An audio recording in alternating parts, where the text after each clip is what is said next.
Hi, everyone. Welcome to this week's Weekly Notice with Andy Ngo. We are now on episode 16. So that's 3 full months since I've started this programming. As always, please leave your questions and comments throughout the show, and I'll get to it towards the end. I'm going to start off with a sad update on something that happened in Portland. Unfortunately, most of my updates or reporting about Portland is sad or disturbing or depressing. So, just over 2 weeks ago, on the 25th of June in downtown Portland, there was a 82-year-old man and a 88-year-old man who were badly beaten by a man pretty close to Portland State University. The elderly group were waiting for a public bus when they were accosted, shoved to the ground, and one of them was kicked repeatedly in the face and the head. And I wanted to provide an update on that. So Donald Pierce, 82, he was one of the victims that was hospitalized more than 2 weeks ago, and he has died. The other 88-year-old man survived, but also had bad injuries. This assault is very emblematic of the breakdown of public safety in Portland and also many other cities. This happened in downtown, right by Portland State. I did my graduate studies at Portland State, so I know this area well. And the suspect who was arrested and charged with attempted murder, felony assault, is Keffer James White. He is a 29-year-old man. He's a violent career criminal with many violent felony convictions. So this is Donald Pierce. He has died of his severe injuries. That is the suspect. And according to witnesses, and I'm referring to what the Multnomah County District Attorney's Office has said about the case, is that the witnesses said the elderly men were targeted because of their age, that the violent suspect who severely beat them made statements about their age.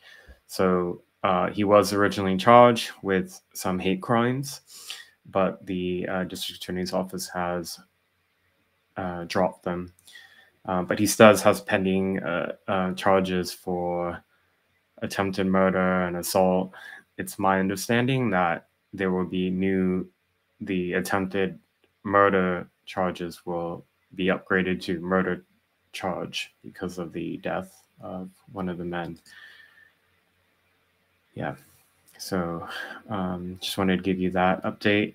The suspect is still in Multnomah County Jail, which, knowing Portland, that's actually not quite usual. There's been violent felony suspects who have assaulted people, of course, the rioters and the arsonists, who would be immediately released. However, this person is still in jail right now, and a judge has refused to set a bail for this individual's release. Okay.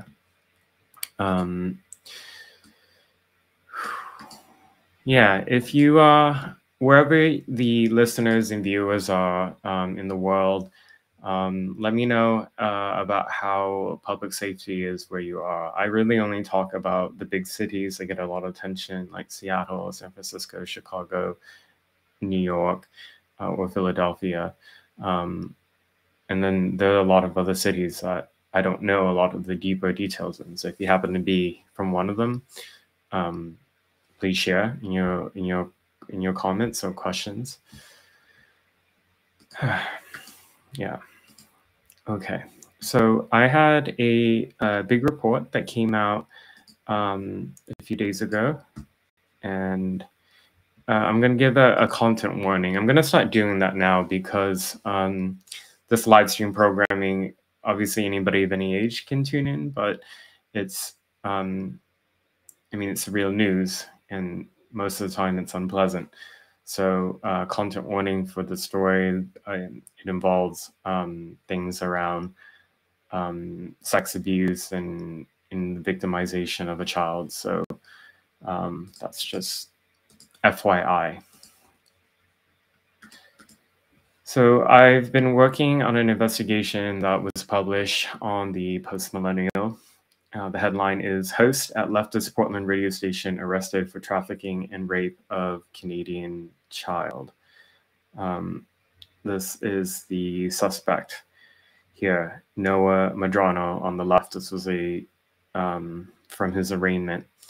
For more than a decade, he was a host at KBOO, KBOO FM in Portland, which is a community radio station that is very radical left. It has talk radio, it has music, the political programming. According to KBOO, they identify as an Antifa station. And one of the ways that you can give money to them, one of the membership packs is about in support of Antifa, and if you give to them in that particular program, you can get content from Rose City Antifa and some other Portland Antifa members that I wrote about in my book, actually. The tweet on the right here, I put my, you can just read it on the screen. It's a sexually explicit tweet that I probably shouldn't read, that refers to child abuse. And this was from the suspect's, one of his alternate social media accounts, which after my report was published, was suspended by Twitter. But as of Monday, it was up. So what happened is that on the 24th of June, a father in Edmonton, Alberta, Canada, put out a Facebook post and alerted authorities that his young child, a 13-year-old girl, had gone missing. She didn't show up to school that day.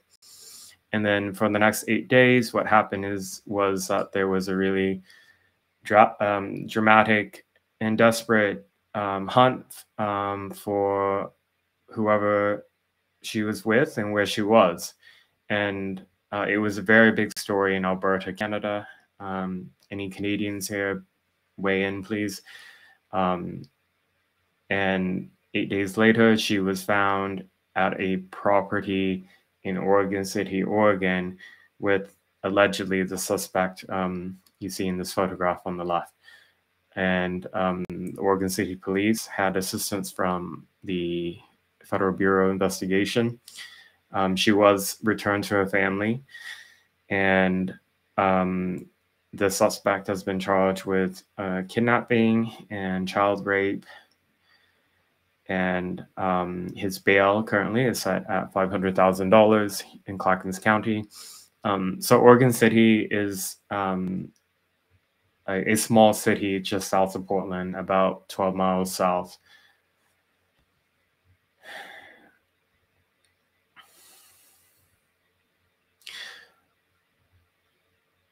So according to investigators, or prosecutors, I should say, he had allegedly groomed the girl since she was 12 years old for a year before kidnapping her. And he allegedly told her that he would kill her and rape her dead body. This is a photo of him from 2013 in New York City. It's an older photograph. Noah Madrano here did list his preferred pronouns on his social media. He was a very adamant leftist. He had many posts where he ranted about Donald Trump. He really hated Donald Trump, but his pronouns were there were all of them: he, she, and it. I'm just going to use he to keep it easy here. He also had a number of monikers. Bud Jackson, which was the name on the Twitter account that I showed a moment ago with the sexually graphic text. He also used the name Noah's Ark, and Nomad was the moniker that was most well known because that was the name he used on the radio station with co-host Karen Green, who, after her co-host was arrested and charged, she deleted all her social media to try to hide this close affiliation that she had with him. Another photograph of Noah Medrano here. And this is from the Twitter account that's been now suspended, where I had the graphic tweet. There were only 3 followers. This was a key part of my reporting. So KBOO released a statement saying that they had no knowledge of his misconduct. That was the word they used, misconduct. And that they have suspended him from his role and they're going to assist investigators. But on this alternate account that he had, there were only 3 followers, and one of them was KBOO. And the last tweet from him was that sexually graphic one that's in the that you saw above. And also the Twitter banner appears to show an image of a nude child. I've censored it here in the report, but in the original it was there. He also had a YouTube account, which may still be up actually, under the name there was Madnow42, and there wasn't very much on it. I mean, it was linked to his radio show, which is called Subhuman Intellect Theater, by the way. And one of the playlists that this YouTube account made is called "Videos of Teenagers Literally Getting Raped." So there's this pattern of an interest in extreme sexual violence against minors that this person has on his social media. The only thing on this playlist was a Marilyn Manson video. And I mean, in the text that Noah Medrano wrote, he wrote, "A barely legal Evan Rachel Wood, 13, getting raped on camera by a guy twice her age." That's actually incorrect. She was 19. That's an actress, Evan Rachel Wood. She was 19 at the time in 2007. But and in the video, there's some scenes where she had sex with Marilyn Manson. And this year, she has now alleged that that it was non-consensual and that she was given excessive alcohol in the filming. Yeah, so KBOO, every Portlander will know about it. It's been around a very long time. It's not corporate radio, it's community radio. So it plays entirely to the politics of Portland, which is radical left. And earlier I talked about how they had this fighting fascism donation scheme. And this is just a screenshot of it. Some screenshots of on the left here is the Facebook page for the radio show that Noah Medrano was co-host for, Subhuman Intellect Theater. On the right here, you probably can't really see it's highlighted in yellow, but the slogan of the show is "Making Radio Sound Like a Child's Play." I'm not kidding. That's really what the slogan of the show is. Let me pull up this account.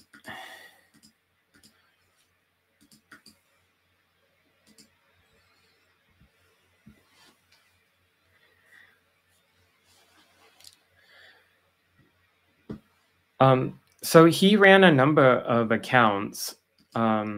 This was a prior one. This was his main one, but it got suspended earlier this year, and I haven't been able to verify why exactly.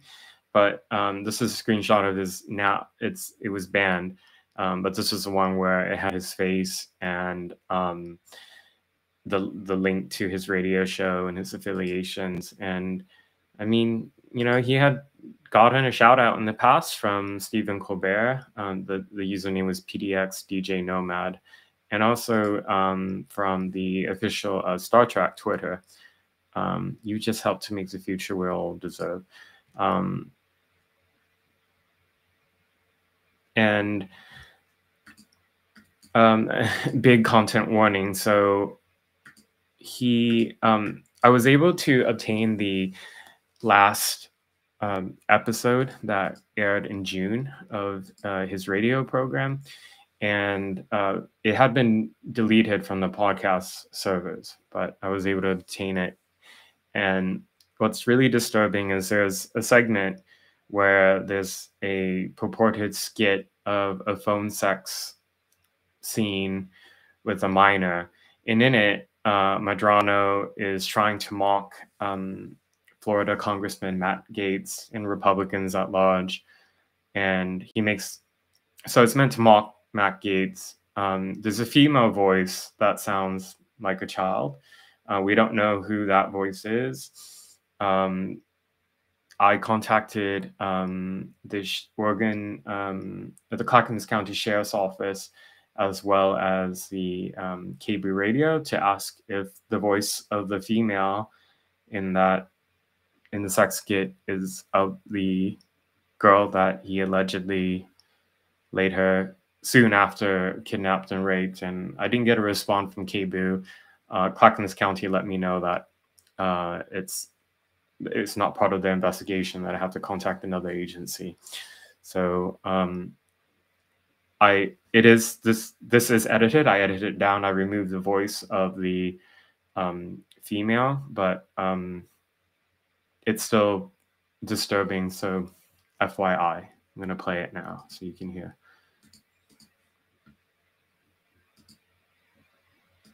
I do happen to have a recording of a certain U.S. representative soliciting sex from a minor. Oh, that Matt Gaetz piece of shit? So it's not looking very good for childfucker Gaetz. I hope they get what they have coming to them. Re-election? This was in Florida. Yeah. Well, yeah, then probably. Well, guess what? What? We're about to crack this case wide open because I just received a very interesting recording in my inbox. What kind of recording? It's an audio recording of Matt Gaetz having phone sex with an underage girl.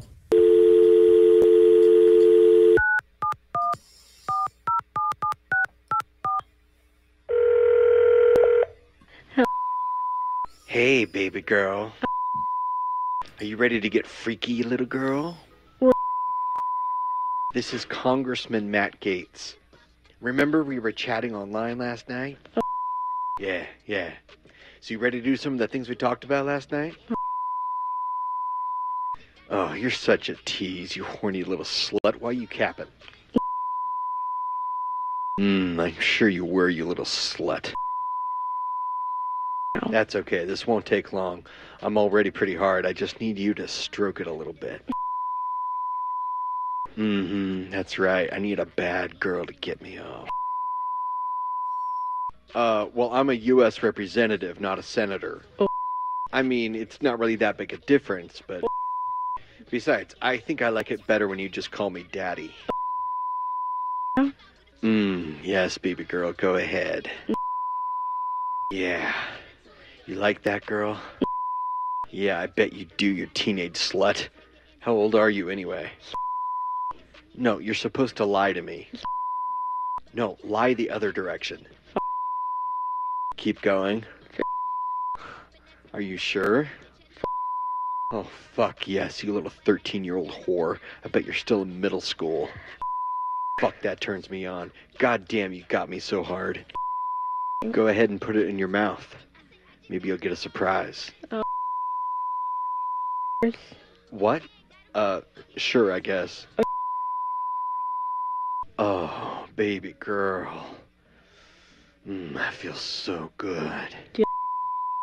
Yeah, now shut up and keep sucking. Yeah, that's it. Oh, and don't forget to vote for me when you finally turn 18. Yeah. Sorry. I debated whether or not if I should play that in the live stream, but I think, I've given a lot of warning that a lot of the stuff I discuss is not appropriate for children. So keep that in mind about my programming. Yeah. So that was that is what programming, radio programming in Portland is like. Actually, like, it's kind of on brand for KBOO. It's still unclear if that episode actually broadcasted on air, or if it was only available on the online. KBOO has been extremely reluctant to be transparent about this person who's with him for 10 years. They never have even named him. They quietly have they've tried their best to scrub his name from the website and everything, but I have archives in my report. Jack Posobiec talked about my report on his podcast program, and I'm going to play just a little bit of it because it kind of recaps the story in a way that's easier to understand, because there were lots of components to it. But you can read my report. It's posted on my social media. Yeah. Following the disappearance of a Canadian child last month, a 40-year-old Portland area man and radio host on the left-wing station KBOO has been arrested for child trafficking and child rape. Noah Whitefield Medrano of Gladstone, Oregon, allegedly is accused of kidnapping a 13-year-old girl from Edmonton, Alberta. She was reported missing by her father on June 24th after never showing up for school, and was finally discovered in an Oregon City hotel room more than a week later by local police and agents with the FBI. So international child trafficking, mind you. Oregon City is about 12 miles south of Portland. Medrano is currently being held on $500,000 bail, Clackamas County, Oregon, on federal charges of first-degree sexual abuse, second-degree rape, and second-degree kidnapping. They go through, and Andy's got here so much about this individual. He's got tweets. He's got alternate Twitter accounts. He's got anonymous Twitter accounts that were run by this guy, pronouns, videos. But what's very interesting is that KBOO, the monthly show, right, that he called the Subhuman Intellect Theater, was held on the far left, self-described Antifa Portland radio station, an Antifa radio station. And at one point, they bring a young girl in one of the final episodes that he ever did. They actually bring a young girl on the show, and you can hear a young girl's voice. Now, of course, because it's radio and because the girl's name is anonymous, we have no way to tell if that is, in fact, the same girl that was trafficked allegedly by this individual. Andy reached out to the radio station. They did not respond for comment. All right. I saw, by the way, I see one of the comments here says, in reference to the audio skit that I played a moment ago, very bad acting, fake big time. It's a skit. It is acting.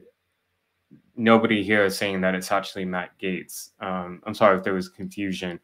It was Noah Medrano doing the male voice, pretending to be Matt Gaetz in I guess, what is meant to be a comedic skit. The female voice that is playing a minor girl may actually be a minor girl, and the content of that recording, as you in that program that you heard, was very sexually graphic. So just to clarify that, in case there was any confusion. So Starbucks, by the way, which has been targeted over and over by Antifa and BLM rioters since 2020, has announced that they're closing some 16 locations across the United States because of public safety concerns. Of course, Portland is among one of the cities where they're closing some of their locations.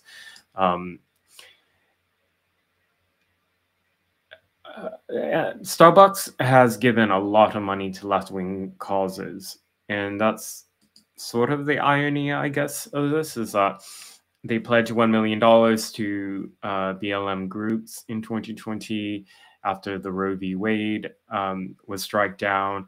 They announced that they would pay for any travel and costs associated with abortion for their staff, and yet they've been targeted. And so Antifa have held a number of riots after Roe v. Wade was struck down, where they smashed up Starbucks. That's just kind of what they do. And what people need to be aware of is that it doesn't matter what Starbucks says or does, or what money they give. The thing is, Starbucks represents capitalism to the militant, violent far left. So because of that, they're going to be targeted. And one of the downtown locations that's been smashed up a lot is shutting down permanently. So I'm going to play a video. This is from early January 2021. Look.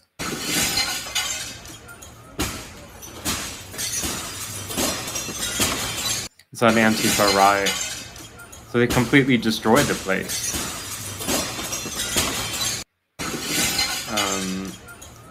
And Starbucks in Portland, Antifa riot. So this has happened over and over and over. And now Starbucks is shutting down some of these locations. And they have never, by the way,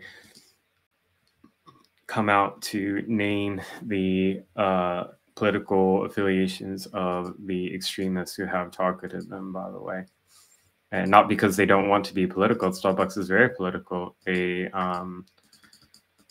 allowed, for example, the employees to wear all this BLM propaganda stuff and pledge money, a lot of money.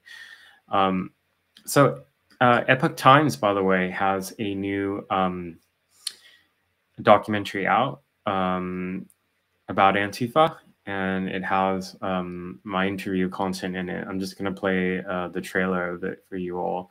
But I talk about in my, like, if I had to sum up Antifa's goals in one, or rather their modus operandi in 1 or 2 lines, I would just say that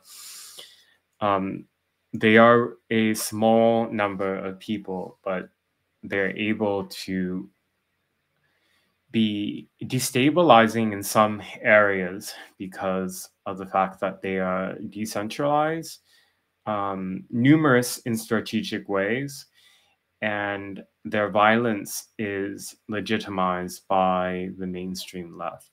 They would not be able to do what we see in Portland or any of these other places if the mainstream left didn't give them a pass, because their numbers are small enough that from a law enforcement perspective, it's not hard to arrest them. I mean, they have been arrested a lot, or to prosecute them. Not very many have been prosecuted, and that is one of the huge variables that causes this cycle of where they feel empowered to carry out violence every night. There were 6 violent direct actions in Portland alone at the end of last month, beginning of this month, over Roe v. Wade, and nobody was arrested over that. And they were carrying out carnage and attacks on the public in the middle of downtown Portland. Here's the trailer for Epoch Times.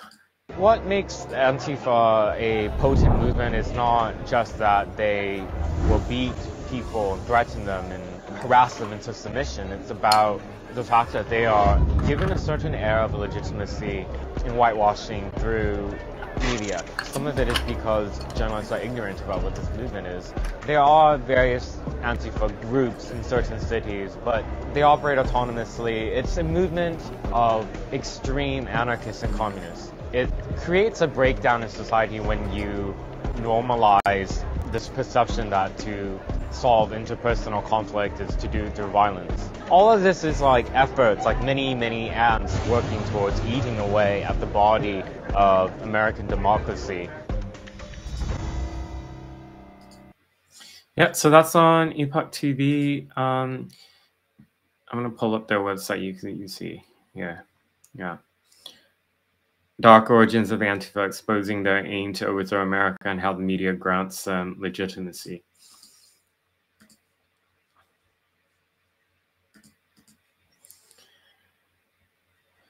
If you've been following the news at all, either in print, broadcast, or social media, you've probably heard about the case out of Ohio where a 10-year-old girl had to cross state lines into Indiana to get an abortion because she was raped, impregnated.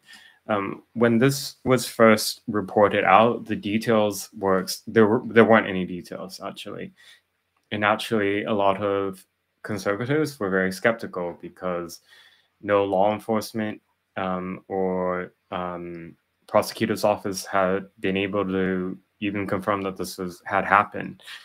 And now we have more details finally, because yesterday there was an arrest.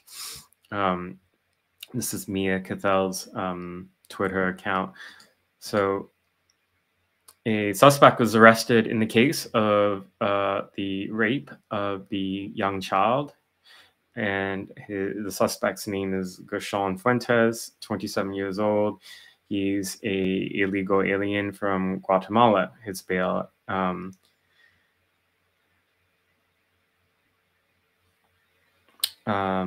was set at $2 million. So, okay. And yeah, here's another photo of him.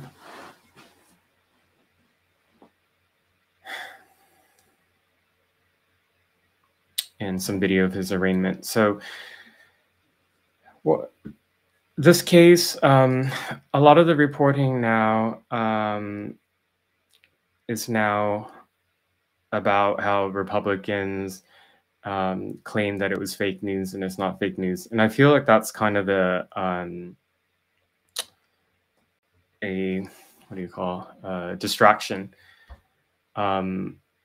It was right for a lot of people to be skeptical. I didn't weigh in on it at all just because there were absolutely no details. And generally, it's good to be skeptical, but the lack of details about something is not necessarily the same as it being a hoax, right? So one has to be really careful. And unfortunately, a lot of people weren't. But for Spanish language television, they had interviewed the mother of the girl, and what's really bizarre is the mother doesn't view her daughter as a victim and was actually defending this man. We don't know the suspect's relationship with the mother or the family, so I'm not going to speculate. But and also it's not entirely, the left jumped on the story because they said that what this showed is that the overturning of Roe v. Wade is causing vulnerable people like child rape victims having to have more difficulty in getting an abortion. And I'm not entirely sure if that's going to be accurate by the time we find out what really happened. I'm going to play you the clip from that was translated on the Spanish language television.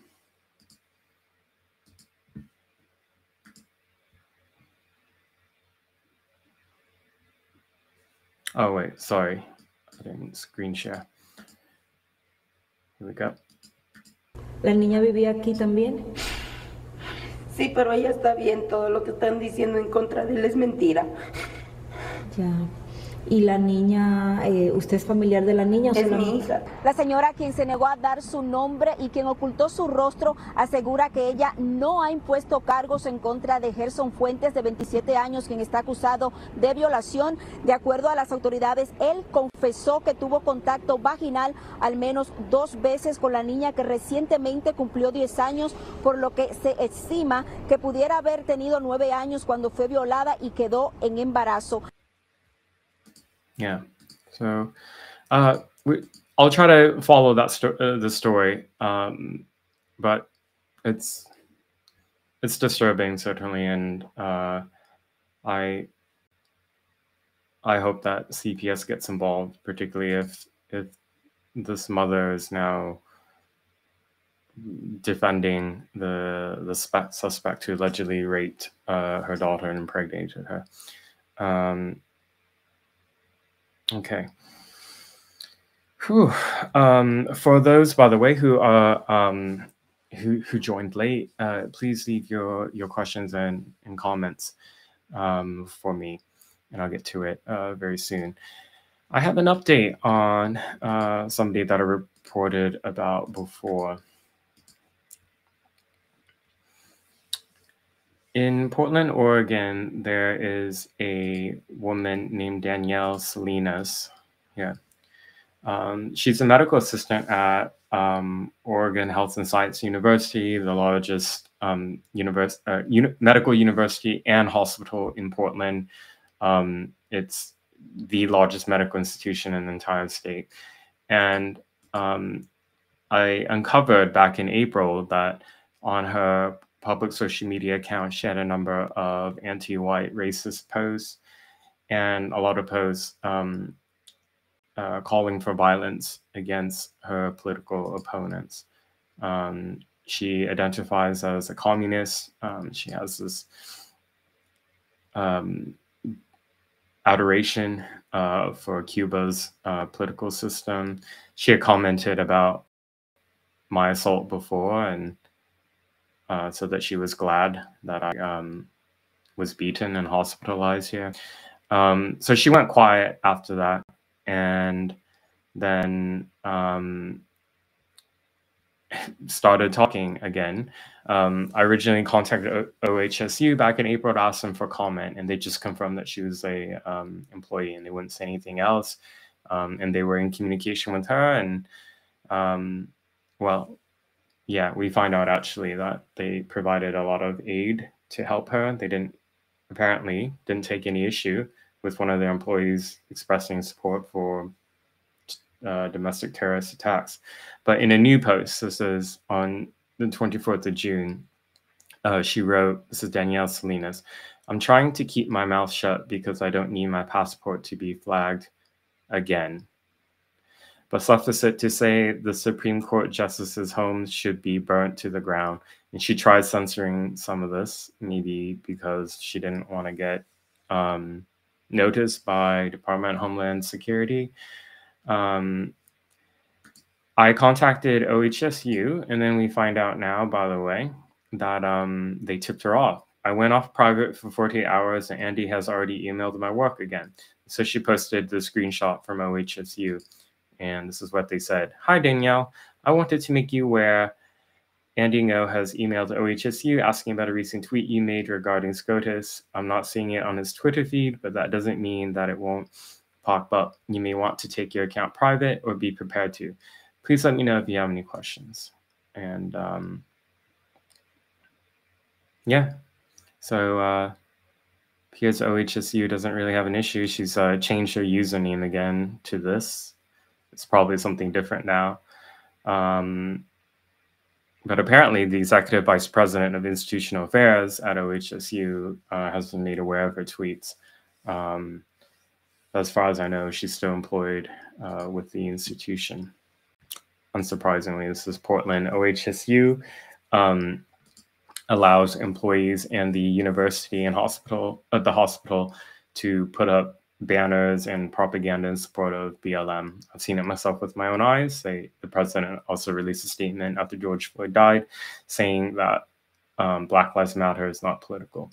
So that's how they get around their own rules about these spaces that are meant to be, by their own policies, apolitical spaces, but they will say BLM is not political, or gay rights advocacy is not political. And so, yeah, okay. I want to talk briefly about the shocking brazen murder of the former Prime Minister of Japan, Shinzo Abe. This happened on Friday of last week. As we know now, there was a man who used a allegedly used a homemade double-barrel shotgun that fired off 2 rounds. The first one appears to have missed the Prime Minister in the video, but then the second one got him in the neck and chest area, and he bled out and went into cardiac arrest and died. Shinzo Abe, Japanese politics, some Americans generally don't know it. I don't know a lot, but to summarize and simplify, Shinzo Abe was the longest-serving prime minister in Japan. He stepped down recently because of his own health issues, but he is a right-wing nationalist politician. And in Japan, he was very hated by the left there, and the members of the Communist Party there. So these are just some older photos from protests that they have, where they sort of emulated American-style left-wing protests, like kind of using the language of anti-fascism to target Shinzo Abe. Like there was this mask that they had of him, and they had this vehicle that says "This machine kills fascists," crush the head. This is him in the immediate moments after he was shot. Some members of the Japanese Communist Party wearing Antifa shirts. She was a member in the lower house, an elected official. She's a member of the Communist Party. She was a very, very vocal critic of Abe. So they likened him to Hitler. You can see there's that communist former politician had this protesting where she was banging on a picture of his face where he had the Hitler mustache. Shinzo Abe and former President Trump had what appeared to be pretty friendly relationship on a personal level. You may remember many of those photos from 2016 through 2020. Some of them became memes when Trump, Abe in Japan or at international events.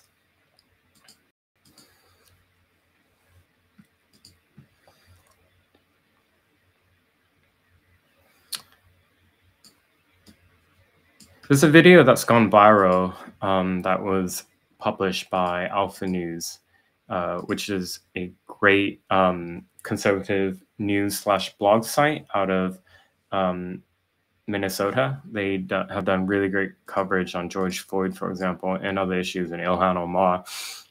They obtained this video that's gone viral of, it was recorded in a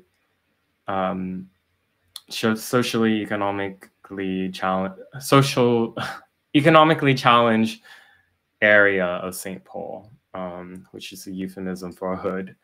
And it shows young children who don't have clothes on or shoes on, cursing out police and hitting them. And I'm just going to play it, and then I'm going to share some of my thoughts on it.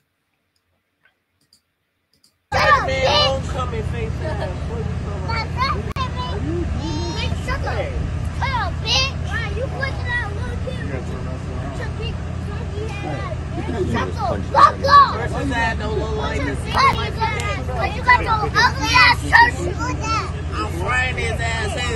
His deep fried Oreo head ass. I said,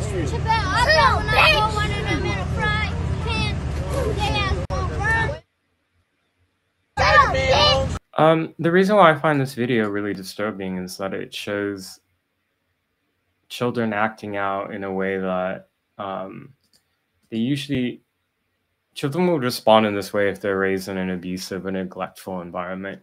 And you can already see it based on how they're dressed. They don't even have shoes on. It doesn't look like their parents are even anywhere near them, and they're just around going up to strangers and hitting them and cursing them out. That's not normal behavior of young children. And it's unfortunate that there's this culture in America that encourages this type of violent police hatred. And the variable that is consistent in almost all police-involved shootings of people is resisting arrest. And so what BLM has done is it's encouraged people to resist arrest. And it's because BLM benefits every time there's more dead Black people, then they have an opportunity to fundraise and an opportunity to get their propaganda out. Yeah. Okay.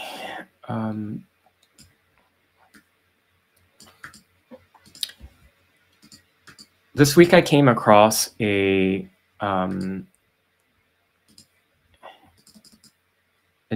teenage activist who, I'm just going to play you her testimony from California to, so she recently gave testimony. Her name is Chloe Cole. She gave testimony to California lawmakers, and she was speaking about her opposition to SB, I forget the number, but basically Scott Wiener, which is the lawmaker from California. You might remember that he infamously, successfully, he was the one who proposed a law decriminalizing the intentional spreading of HIV in California. He said he did that because the law was stigmatizing to gay and queer people. He now has proposed a law that, and he was also the one who successfully pushed through a law that removes from some of the punishments for convicted sex offenders, because he said the law was, again, anti-queer, LGBT. And now this law that he's pushing through is about removing some of the few remaining safeguards that are in California regarding the medical transitioning of children gender-wise. And Chloe Cole is a 17-year-old young woman who transitioned medically when she was younger and had surgery, and ended up really regretting it. It happened to her when she was young, and she feels let down and exploited by the adults around her. And she spoke to California lawmakers. Please follow her. Her username is @CHOOO Cole. Just go to her page. And then, yeah, I'm just going to play her testimony. You should just hear it. My name is Chloe Cole, and I am a 17-year-old detransitioner from the Central Valley. I was medically transitioned from ages 13 to 16. My parents took me to a therapist who affirmed my male identity, and the therapist did not care about causality or encourage me to learn to be comfortable in my body. He brushed off my parents' concerns about the efficacy of hormones, puberty blockers, and surgeries.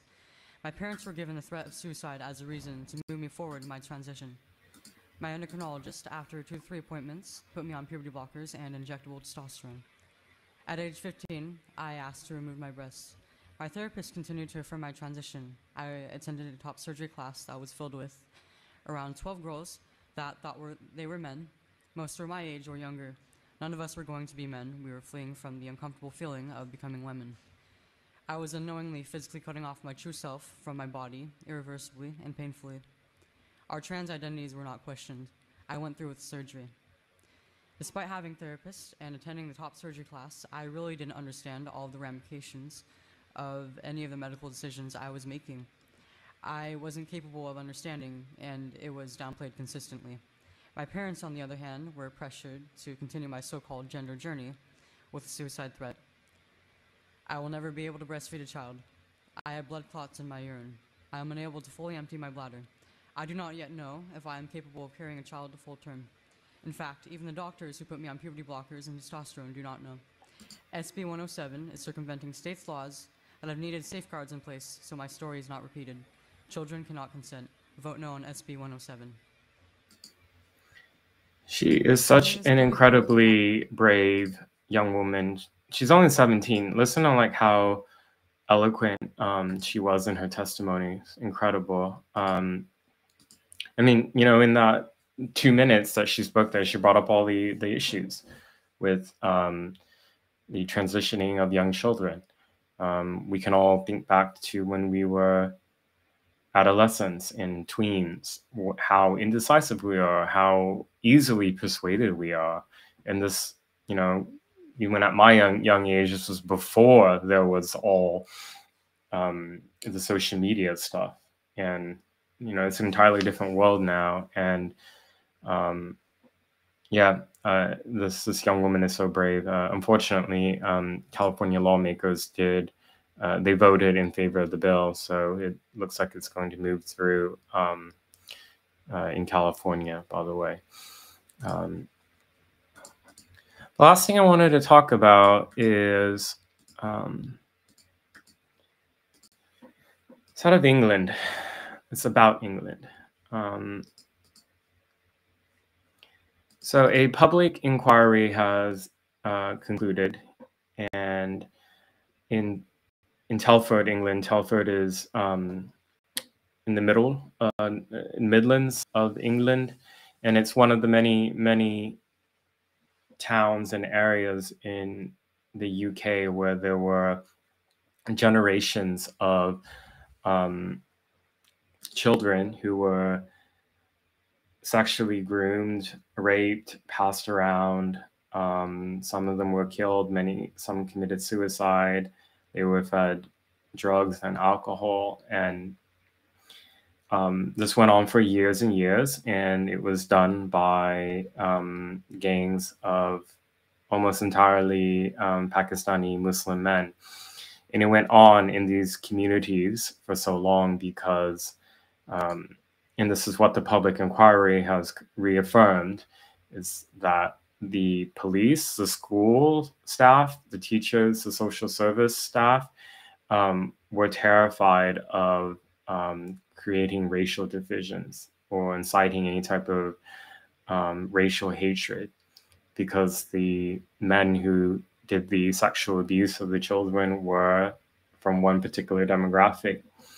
And you know, there are other people who have covered this very extensively, but you know, it's still shocking that I mean, if the state can't protect children, what other thing can it do? That's and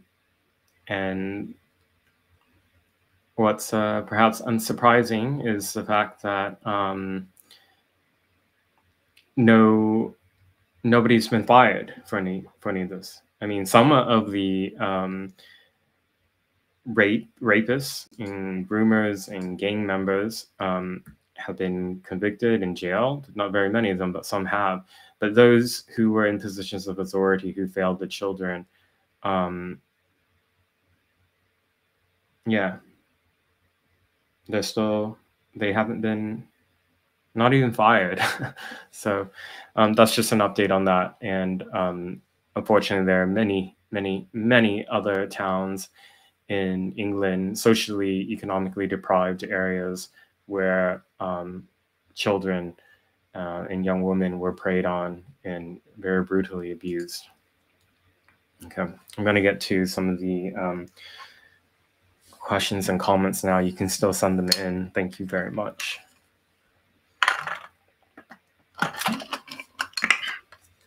Okay. M. Gillig75 has a question about my report about Noah Medrano, the Portland radio host who's accused of child trafficking and child rape. So did he find her on social media? We actually don't know yet. The investigation is going on as we speak, so they're not going to release any of that stuff until there's a trial. But based on some of the statements that have been released so far by prosecutors, like the fact that he had groomed her for a year, and as far as we know, when she was kidnapped into Oregon, that was the first time that she had been there. So one would assume that the relationship had been that he had been grooming her online or in some virtual way, but that remains to be fully confirmed at trial. Tatiana asked, why did this pervert have airtime at all? Well, he espoused the correct leftist views, and I guess was seen as entertaining to audiences in Portland. And yeah, the programming went on for a decade. That's really long. So there are lots of episodes. I've only listened to the last one, which I played a clip from.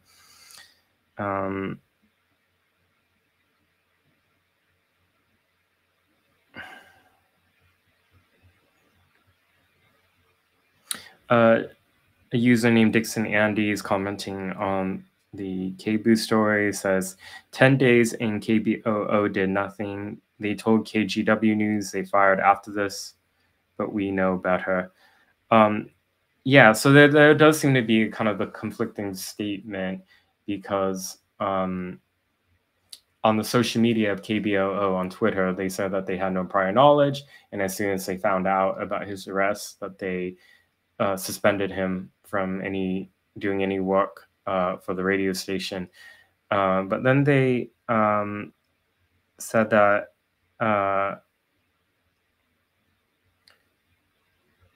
yeah, it's not, the timeline is not really clear. So yeah, okay. Brody 57 referring to Danielle Salinas, the Portland communist medical assistant OHSU, says that her passport should be revoked for that. She did have another tweet from before talking about how she seems to suggest that she misled U.S. border agents on her return to the United States from Cuba on the nature of her trip. And so, yeah, I mean, she's not even hiding it. She's saying all this stuff openly, in addition to the violent extremism. Okay.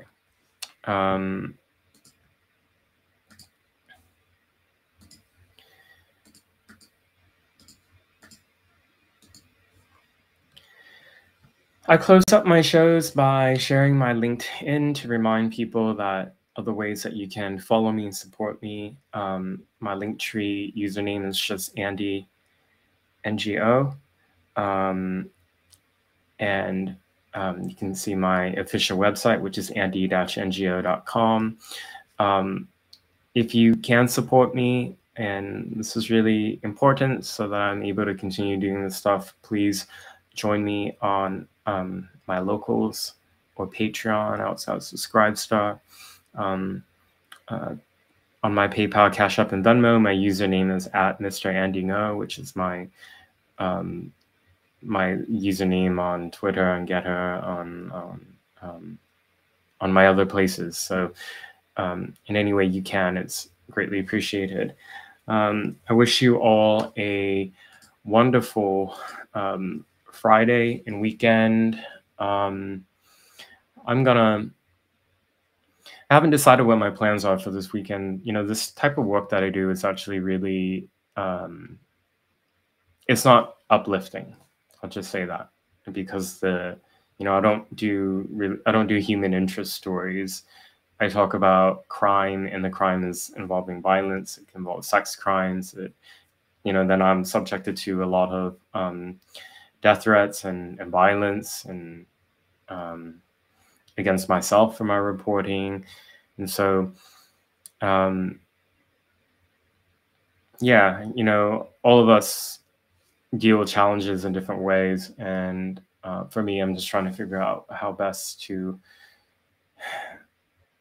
not, you know, just not coming out of my work feeling like I'm in a really dark place because of the content of it.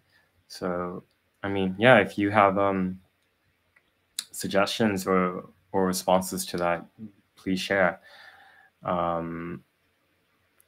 Yeah, there's not very many.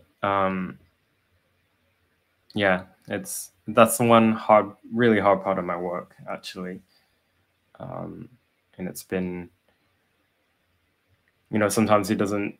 In a lot of my reporting, there's no happy ending. Most of the victims that I report about don't end up getting justice. So, you know, there's no light at the end of the tunnel or whatever, right? And but anyways, okay, I am really appreciative that you joined me for the hour. Please check out the show next Thursday at 7 p.m. Eastern Time, and please join me on my Locals Patreon Subscribe Star if you can. Thank you, everyone. Bye.